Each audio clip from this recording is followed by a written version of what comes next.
Puji Tuhan. Hari ini hari apa, saudara? Jangan bilang hari Minggu ya, bilang hari Minggu tak.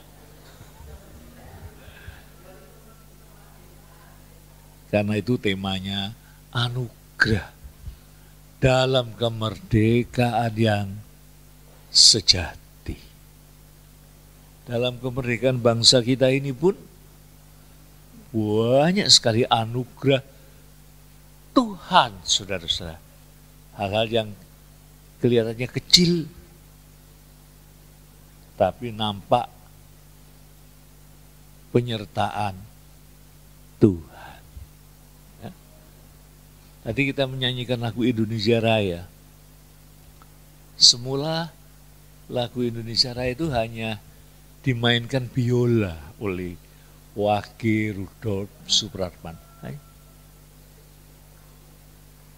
Tapi sangat khusyuk, sangat mempengaruhi pendengar sehingga mereka minta dinyanyikan dengan syairnya. Tapi kata merdeka diganti dengan mulia karena kata itu very sensitif. Mata-mata ada di sekitar situ. Akhirnya dinyanyikan kalau nggak salah ya oleh putrinya Agus Salim kalau nggak salah, yang tidak sekolah di sekolah pemerintah Belanda karena beliau itu sangat anti pendidikan Belanda, maka anaknya disekolahkan di rumah. Itulah sejarahnya homeschooling di Indonesia.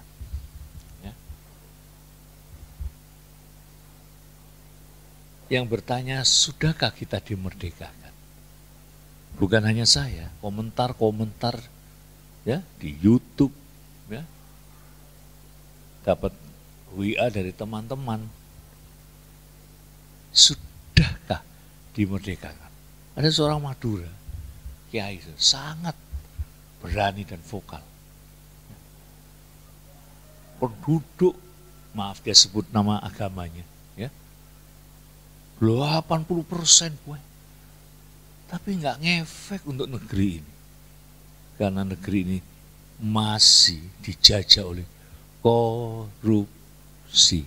Ulangi saudara, korupsi. Langsung, aku gak loh Pak. Korupsi waktu, korupsi perhatian, banyak saudara. Ya. Nah, saudara yang dikasih Tuhan, ya, apa sebetulnya makna dari kemerdekaan itu bagi kita orang Kristen? Ya, ini banyak yang nggak datang mungkin pada ikut lomba itu ya.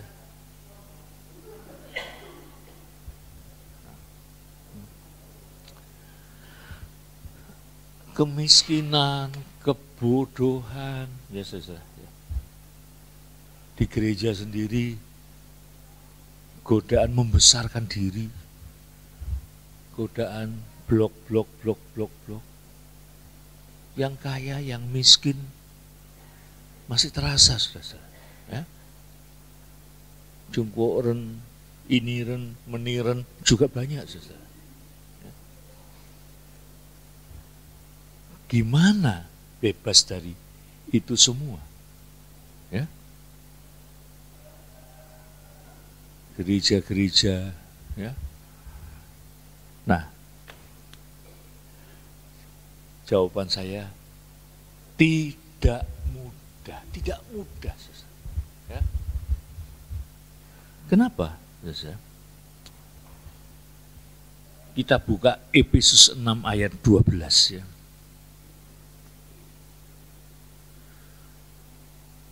Jadi tembok penjajahan seperti korupsi, ya, kebodohan, perpecahan, ya, kemiskinan masih melekat, masih kental.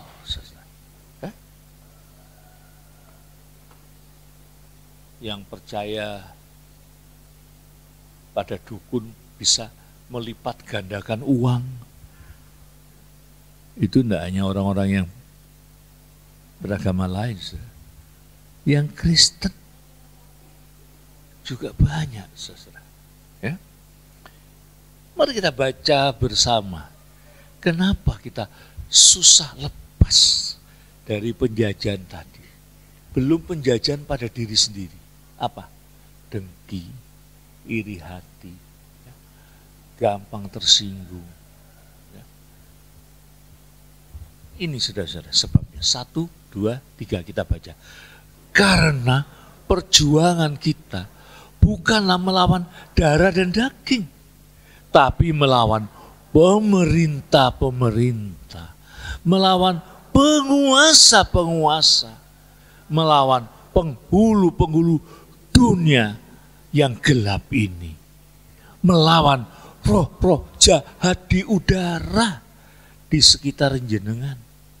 Atmosfernya penuh dosa, nuansanya, cara berpikirnya, sehingga di Mazmur ada kata, ada orang yang siang malam memikirkan, menyalahkan orang lain, membunuh orang lain, mencelakakan orang lain.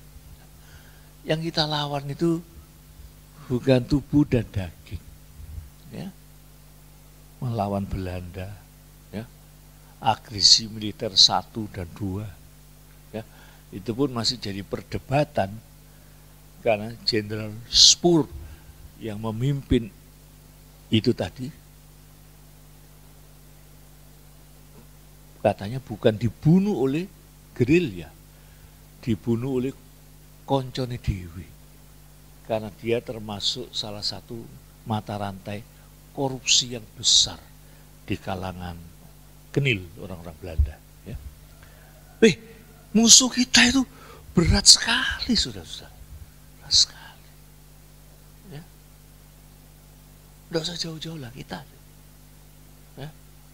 Boncinya kalau sama orang, ya, udah kermes, ya. Melawan roh-roh di udara, ya. Itu sebabnya tadi kita kroso tidak mudah, ya. Di pemerintahan sekarang ini, saudara. Koruptor itu punya dana yang sangat besar, yang katanya siap untuk meremuk menggulingkan negara ini. Ya? Punya. Ya. Masalah kesukuan, masalah daerah sangat pekah untuk memicu. Maka tadi lagu Indonesia tanah airku, terus tanah tumpah darahku, itu ada yang menafsir ini bernubuat jelek untuk negeri ini. Pantas negeri ini penuh dengan penumpahan darah. Ya. Nah, saudara yang dikasih Tuhan, tapi itu yang tadi kita nyanyikan. Lepas dari keadaan ini, saudara. By the way, Indonesia pun sebetulnya, saudara-saudara, tadinya tidak kayak ini. Saya baca di temuan geologi, ya. Indonesia itu satu benua besar tadinya, ya, yang berbentuk mahkota atau cincin. Gara-gara ada letusan gunung, semacam tsunami, pecah. Lah kok anugerah Tuhan itu ada. Pecahnya jadi indah. Pecahnya jadi Bali yang indah, Pulau Jawa, semua tempat-tempat. Walaupun rawan tsunami, rawan, ya, gunung meletus, tapi di balik keruntuhan benua itu tetap ada campur tangan Tuhan. Amin, saudara. Amin. Nah, Sehingga terbentuk pulau-pulau yang indah. Ya. Dulu ada wartawan Jakarta Post yang menurut saya agak nakal tapi sangat mempengaruhi saya. Waktu itu krisis tahun berapa saya lupa. 80-an. Dia bilang, ya, jual atau sewakan saja pulau-pulau kita yang banyak. Singapura ngincer Batam, kayak kewai disewakan. Nanti berapa puluh tahun balik no, pasti sudah mewah, pasti sudah canggih. Ya? Saya nambahi ya, diskusi dengan teman-teman. Pulau-pulau yang tandus-tandus itu kasih ke penjudi. Nah, penjudi itu punya kepekahan, punya apa ya, selera mengubah seperti Las Vegas, daerah-daerah yang kering-kering diubah jadi bagus. Ya kayak Malaysia, penduduk aslinya nggak boleh.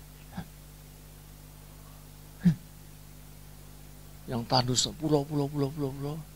Terus dia bilang wartawan itu, tapi jangan Pulau Jawa. Soalnya aku orang Jawa dan tinggal di Pulau Jawa. Karena PDW ya. Nah, jadi anugerah Tuhan besar, saudara-saudara. Ya, besar sekali untuk negeri. Tapi kita tidak mudah lepas dari tembok-tembok itu, saudara-saudara. Intoleransi nyatanya masih kental, masih melestari. Ya. Baru dari peristiwa di Sukabumi, di Padang, masih ada di tempat-tempat yang lain, saudara-saudara. Karena itu tadi, musuhnya perjuangan kita itu bukan dengan daging dan darah, penguasa di udara. Tidak ketok, itu bahaya musuh yang tidak ketok, saudara. Tapi meniupkan bisikan-bisikan, meniupkan pengaruh jahat. Disebut roh jahat di udara. Ya. Kalau kembali ke tahun-tahun sebelumnya, bangsa kita tuh hebat, saudara. Malah sebelum datang agama-agama yang datang, yang bikin rusuh dari Timur Tengah atau yang Kristen. Ada yang menulis, saya sempat meneliti juga ya, di Kalasan. Bukan agama tapi disebut belief system, satu kepercayaan dalam hati. Ya. Saya meneliti yang judulnya Sak Dulur Sak Lawasi.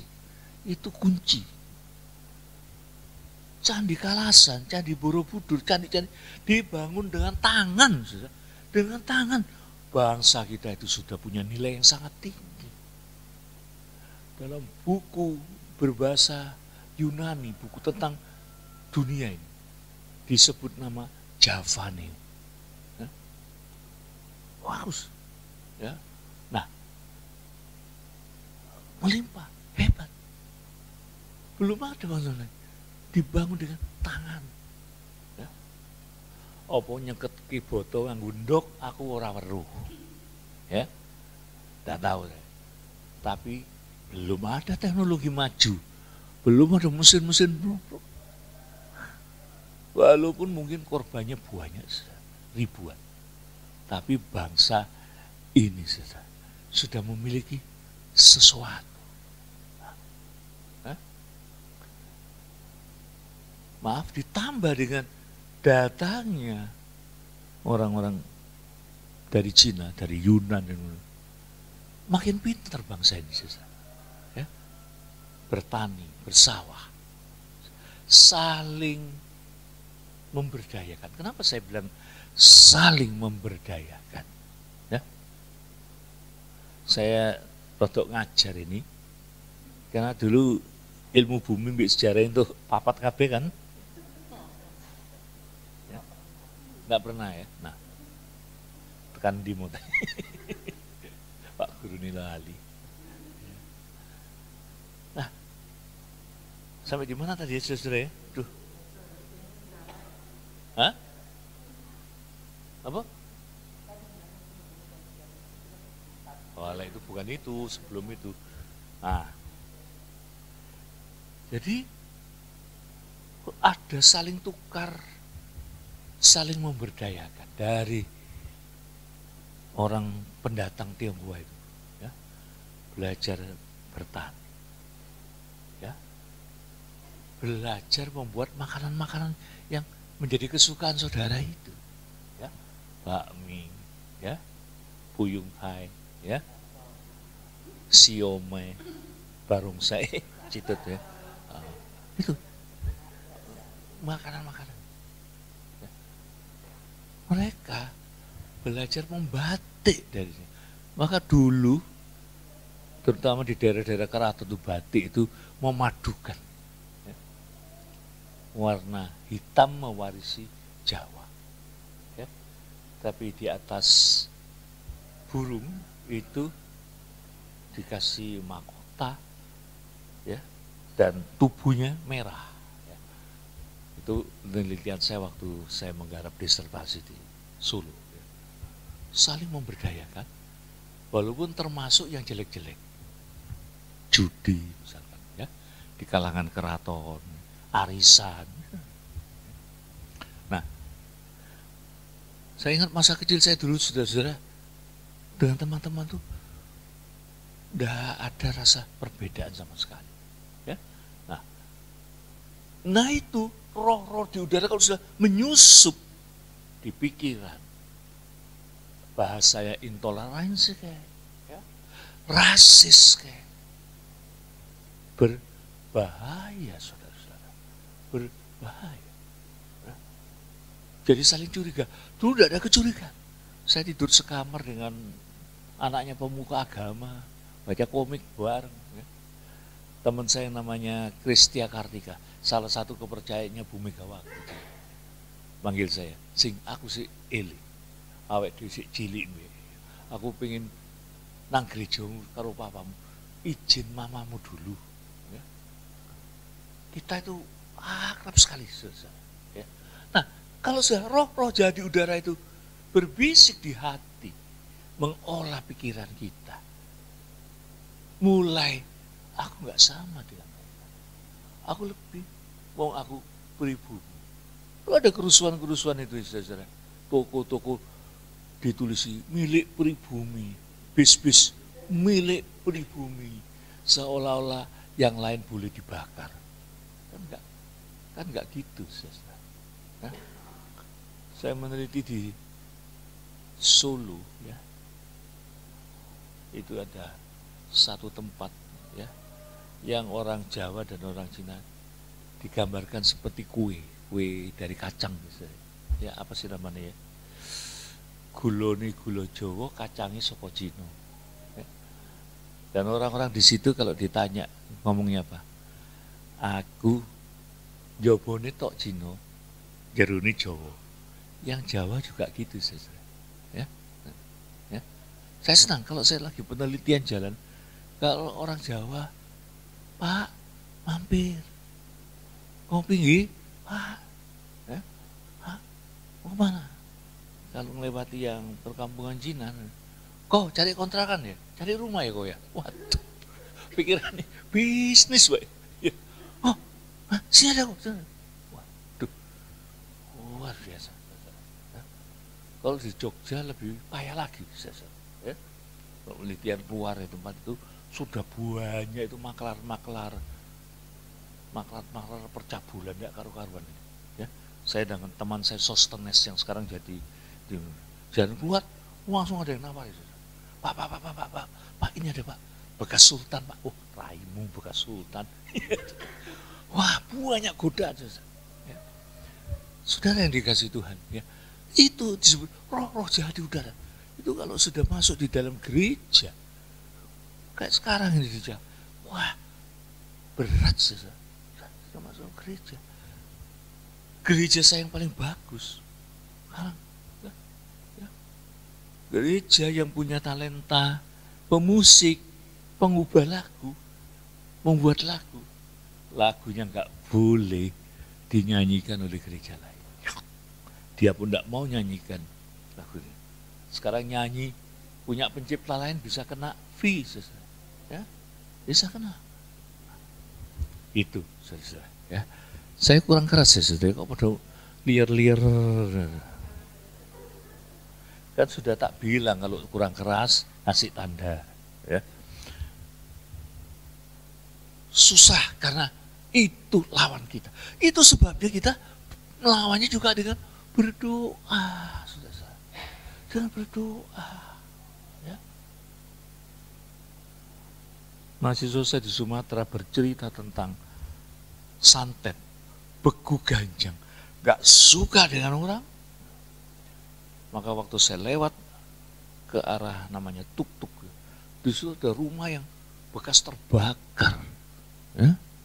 Teman saya bilang, itu Pak, satu rumah dibakar karena dituduh punya beku ganjang, menyihir dan menyantet orang. Nah, itu kuasa kegelapan.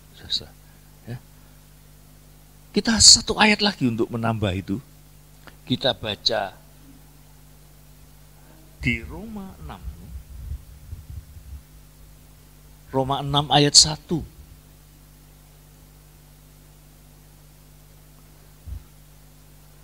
Roma 6 ayat 1. Saya ada kekeliruan ini ya.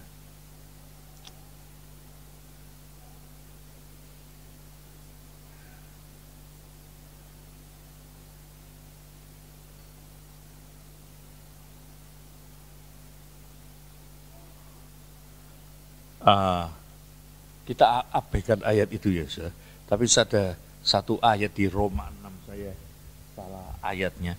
Dia bilang gini, sebab waktu kamu hamba dosa, waktu kamu hamba dosa, ya, kamu itu bebas dari kebenaran. Kamu itu tidak punya kebenaran. Jadi pikirannya jahat aja, pikirannya berontak aja. Hah? Barusan saya juga lihat ya, ada satu ajaran sempalan ya dari saudara-saudara kita itu. Tokonya wanita sudah mengajarkan kalau mau masuk surga bayar 1 juta, coba saudara. Ya? Bayar 1 juta, loh kok cek murah itu menghina surga kita. 1 juta. Ya. Walaupun dia ngeles. Nah, ngerti ya bahwa kita berjuang melawan penghulu di udara. Kata penghulu menunjukkan penguasa. Kata penghulu menunjukkan dia bisa mempengaruhi orang lain. Bisa. Tidak cuma 1, 2, ratusan. 400 orang bunuh diri bareng-bareng di Amerika. Itu masih tidak seberapa, ada yang ribuan. Nah, gimana caranya, saudara-saudara? Gimana? Satu-satunya jalan untuk bebas dari ini. 2 Korintus 3 ayat 17. Apa? Satu-satunya jalan. Ya.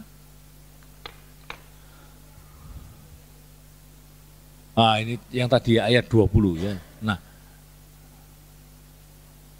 ini kita baca bareng-bareng, saudara. 2 Korintus 3 ayat 17.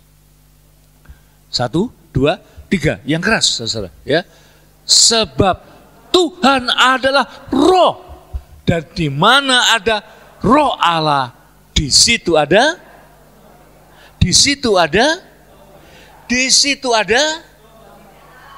iyo.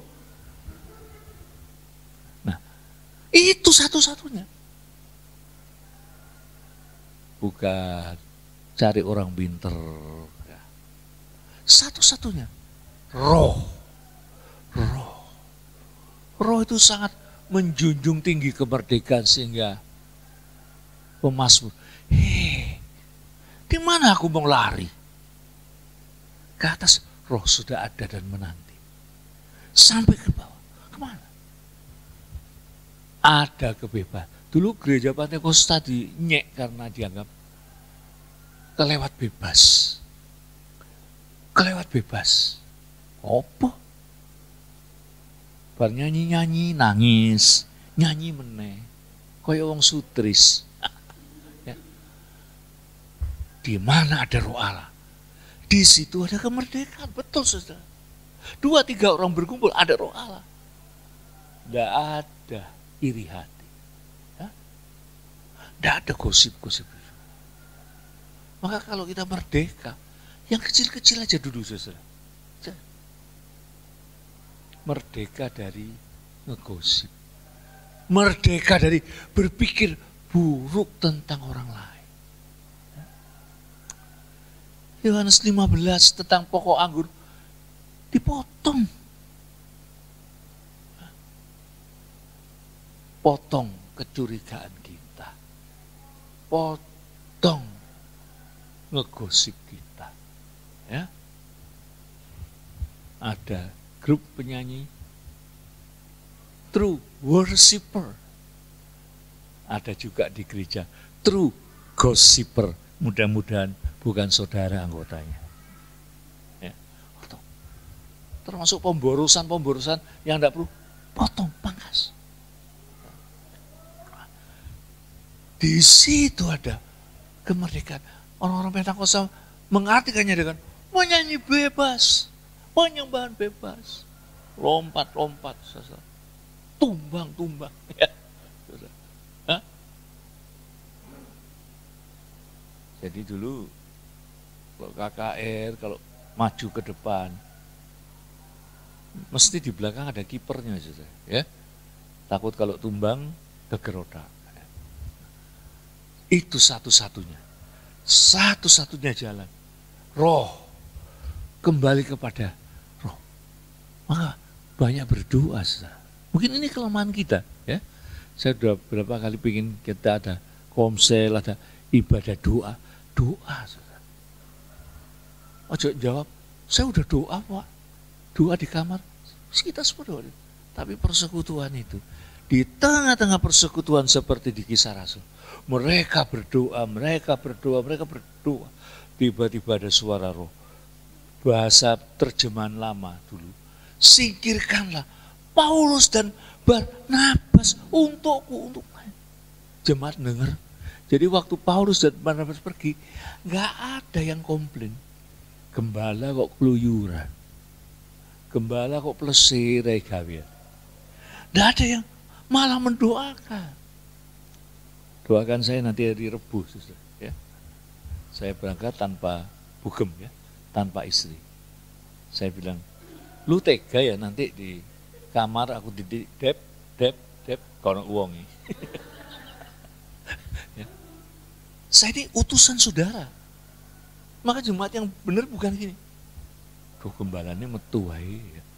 Zaman rasul-rasul itu,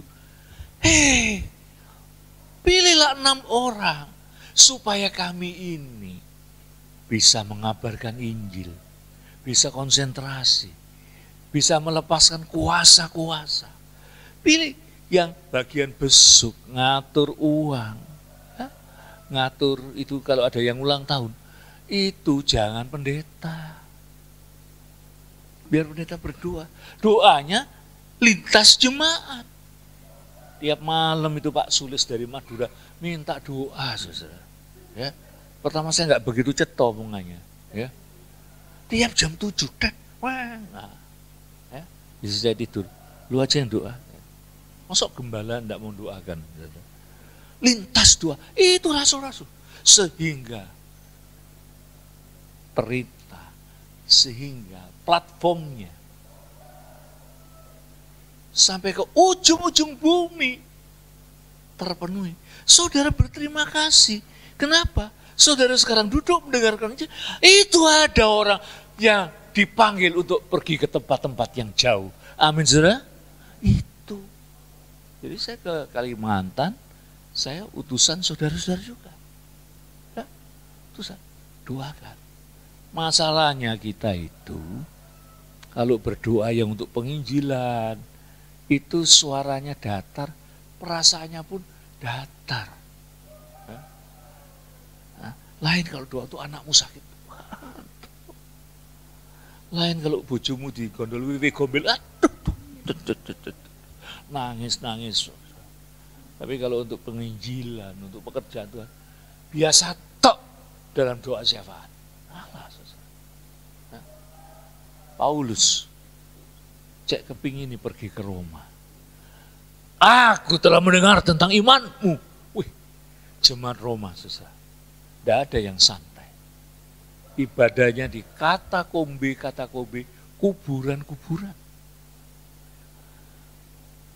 Aku ingin sekali bersama-samamu. Jemaat Roma.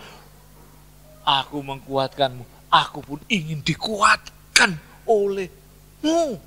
Kenapa? Karena menurut cerita Paulus sedang dalam perjalanan menuju Korintus yang penuh dengan konflik. Yang gak segan-segan ngatai-ngatai hamba Tuhan. Aku perlu kekuatan.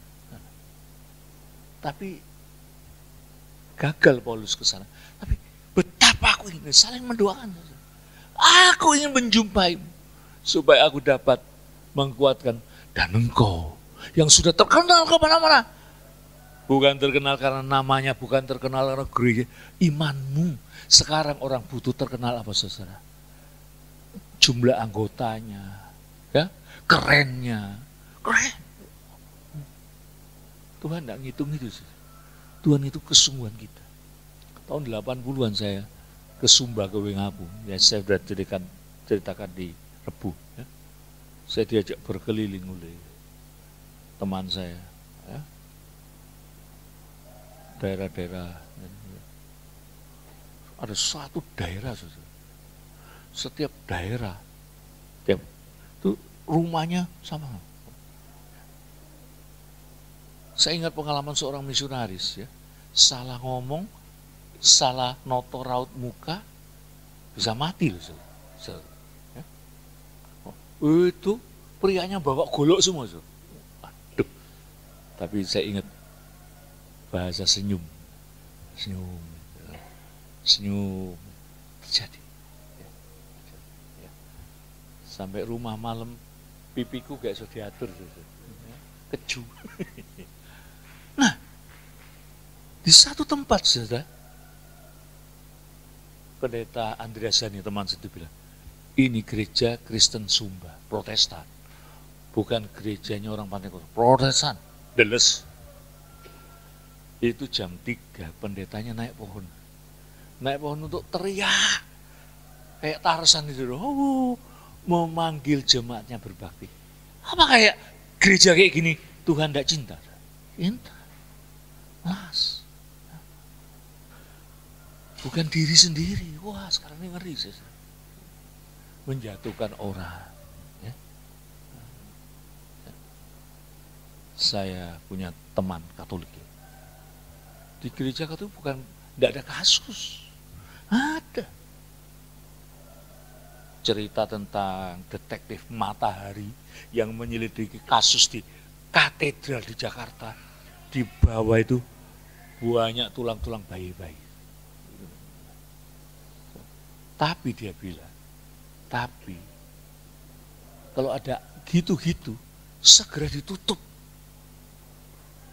Pastornya atau susternya dipindahkan ke percetakan, ke sekolah, ke panti-panti. Tutup. Kalau di kita dijelaskan, wah, seneng kalau ada pendeta jatuh, seneng. Ya. Nah, itu bukan pas cuma 10 hari, udah tiap hari. Roh Kudus membimbing kita, menekan, berjuang untuk supaya tidak membesarkan diri itu susah.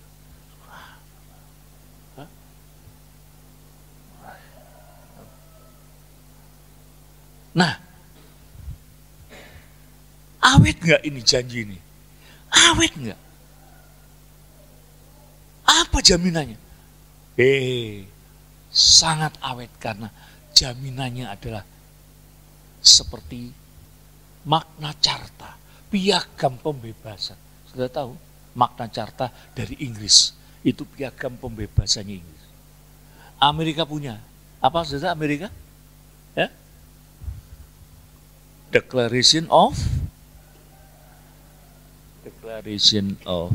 Hennepin. Declaration of Independence. Indonesia juga punya piagam Jakarta yang mukadimahnya, sebab kemerdekaan adalah hak setiap bangsa. Di preambul itu Pancasila disebut, cuma sila pertama disebut ketuhanan yang Maha Esa dengan kewajiban menjalankan syariat-syariat Islam bagi pemeluknya. Orang-orang Kristen Indonesia Timur, ya, saudara-saudara, keberatan. Datanglah mereka pada Muhammad Hatta. Orang-orang dulu itu saudara, sederhana. Terima, pakai bahasa Belanda. Diingatkan, Pak, ini kan ada Indonesia Timur, kalimat ini. Apa jawaban Hatta? Bukan marah.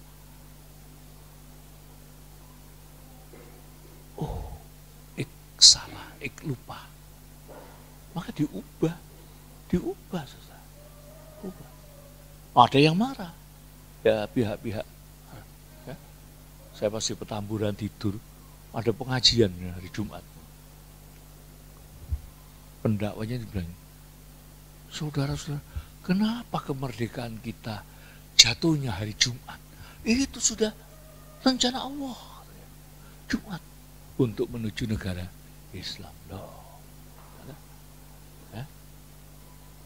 Padahal di Arabnya sendiri itu tidak gitu saja. Ya. Teman adik kelas saya di UKSW namanya Sumanto Al-Qurtubi yang suka nulis di Kompas. Dia nulis di Jeddah tempat dia. Sekarang terjadi Sabtu itu malam Minggu, ya, kafe-kafe karaoke lagu-lagu barat. Banyak wanita yang tidak berjilbab nyetir mobil sudah boleh. Indonesia masih nggak tahu dari mana. Ya. Nah, mari kita buka Galati 5 ayat 1. Itu preambulnya orang Kristen. Itu piagamnya orang Kristen. Galati 5 ayat 1, saudara-saudara.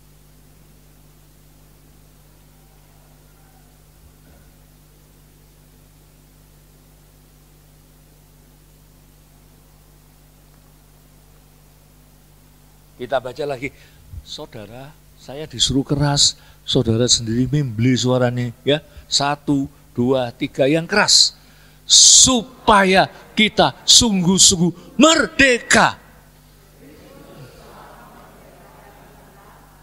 Dan jangan lagi dikenakan kuk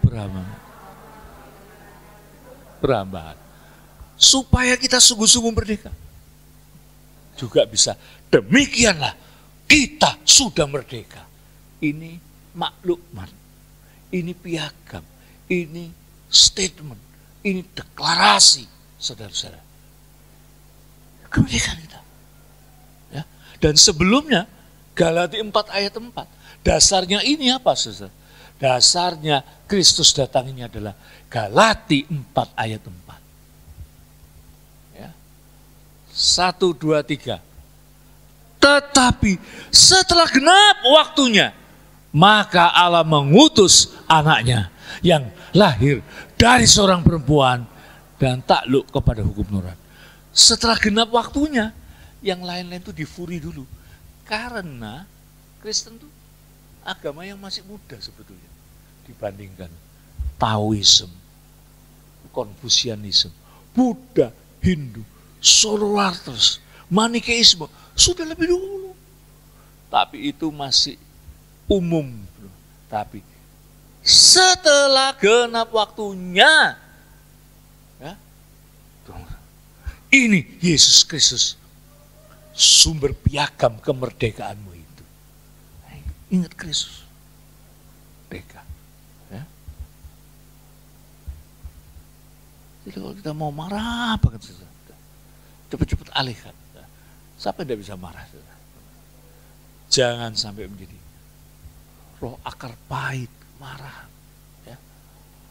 Itu merusak ibadah kita. Oh, alangkah indah dan eloknya saudara-saudara berkumpul. Dan kalau berkumpul tuh jangan ngomongin yang lain-lain. Ngerti nggak lu? Ngerti nggak? Ya, wah. Pusatkan pada ibadah kita. Nah, saya mau tutup. Saya ngerti, tidak mudah. Ya, yang namanya dengki, iri hati, akar pahit, ya, tersinggung. Ya. Tapi bertalu-talu minta, membuka diri, bisa. Saya tutup dengan kisah. Belum lama ini, di bulan Juli ini, seorang petenis wanita India, masih muda, mungkin sekitar umur 16, namanya petenis profesional, duitnya pasti banyak, namanya Radhika Yadav. Diperlihatkan fotonya, ditembak, dibunuh oleh ayahnya sendiri. Kenapa? Karena ayahnya tersinggung oleh tetangga-tetangga yang suka ngomongin, kok tegel ya meres anaknya, kok gak nyambut gawe, kok bergantung sama putrinya. Ya itu jealous. Putrinya pasti kaya, pemain tenis profesional. Apa itu, saudara? Membunuh. Itu tadi. Kalah oleh penghulu di udara. Kalah oleh pembisik-pembisik. Wis beda ribut patenono tembane. Loh, putrinya satu-satunya yang mengangkat keluarga, yang mengangkat ayahnya. Gara-gara cuma tetangga mencibir. Bapak kok urip ditanggung anake. Kalau menurut saya bangga, saudara, ya, daripada ditanggung anaknya. Bangga dong, saudara. Ya? Kalau saudara dikasih apa-apa oleh anakmu, bangga nggak, saudara? Bangga kan? Nggak katanya, saudara. Kok cek murah ya? Tuh kok nasi ngelarang, enggak kan? Dibelikan sesuatu, terima. Ya, kalau saudara datang dari Jawa bawa oleh-oleh, ya, anakmu yang satu dikasih oleh-oleh, apalah bentuk? Dia enggak teriak-teriak, dia enggak macam-macam, cuma terima kasih terus berdoa dan nangis. Nah itu orang-orang Protestan, saudara. Anak yang kedua dikasih oleh, "Ure, papa baik, lompat, wah lari sana sini." Ya, itu orang Pentakosta, lompat. Ya. Ada yang diberi,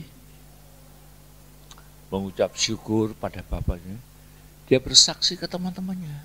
Itulah Kristen yang sesungguhnya, saudara. Ya. Nah, kasus itu tadi, saudara, sangat memukul. Walaupun saya bukan tinggal di India. Waduh, apa yang memukul? Ditembak oleh bapaknya sendiri.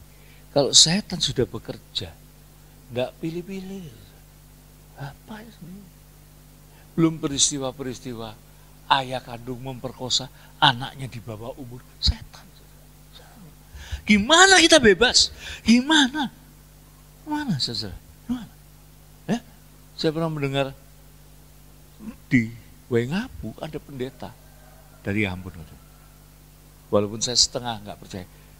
Di khotbah Natal, dia khotbah di satu tempat, bisa khotbah di tempat lain, gerejanya sendiri. Masa sih? Masa? Nah, Kalau kita runut lagi, saudara, itu sebabnya kita tidak mampu. Itu sebabnya kita ditolong. Itu sebabnya. Roh Kudus itu andalnya. Di mana ada Roh Kudus? Jangan ngomong toh, di ibadah kita ini, saudara-saudara. Tidak boleh ada yang merasa lebih rohani. Kritik itu menunjukkan kita masih lemah. Karena itu Donald McGavran, ahli pertumbuhan gereja, Understanding Church Growth. Dia bilang pertumbuhan itu bukan bicara soal jumlah. Gara-gara soal jumlah, kita ini bertengkar, berdarah-darah. Tapi Donald McGavran berkata, church growth is talking about apa? Dia bilang, responsible member church. Artinya, gereja itu diukur bukan oleh jumlah. You respon nggak atas firman-Nya? You respon nggak atas misi Tuhan? You respon nggak diakoninya kalau ada yang salah? Responsible member church, itulah gereja yang dibebaskan. Amin.